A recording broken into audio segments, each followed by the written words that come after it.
Bonjour et bienvenue dans cette vidéo flash dans laquelle nous allons discuter ensemble de deux notions de chimie importantes, celle d'électronégativité mais aussi de polarisation d'une liaison.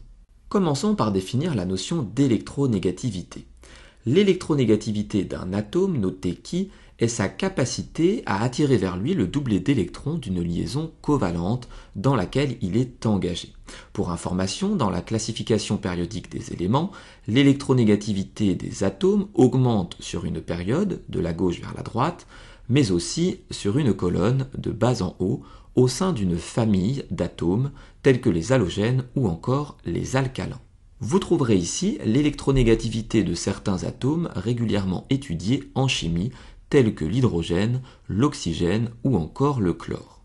Une liaison AB, A et B étant des atomes, sera dite polarisée si la différence d'électronégativité entre les deux atomes formant cette liaison est supérieure ou égale à 0,4. Ainsi, si une liaison est polarisée, on placera une charge électrique partielle négative à proximité de l'atome le plus électronégatif, puisqu'il attire vers lui les électrons, et une charge électrique partielle positive à proximité de l'atome le moins électronégatif. Prenons l'exemple d'une liaison polarisée entre un atome A et un atome B.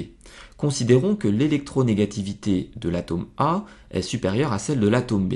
Dans ce cas-là, la charge électrique partielle négative sera placée à proximité de l'atome A, qui est le plus électronégatif, et la charge électrique partielle positive sera placée à proximité de l'atome B, qui est le moins électronégatif.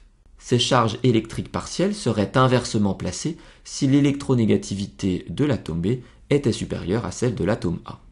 Il faut garder en tête qu'une liaison polarisée est en fait une liaison qui est fragilisée et qui peut donc se rompre facilement. Pour être sûr que tout cela est bien compris, prenons un exemple avec la molécule d'acide chlorhydrique HCl.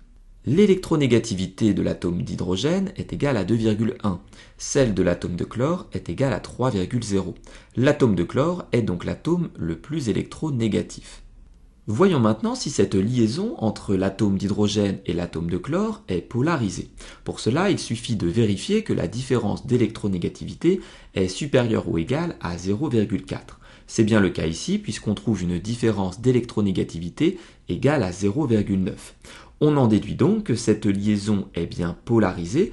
Une charge électrique partielle négative sera placée à proximité de l'atome de chlore puisqu'il est le plus électronégatif des deux atomes et une charge électrique partielle positive sera placée à proximité donc de l'atome d'hydrogène.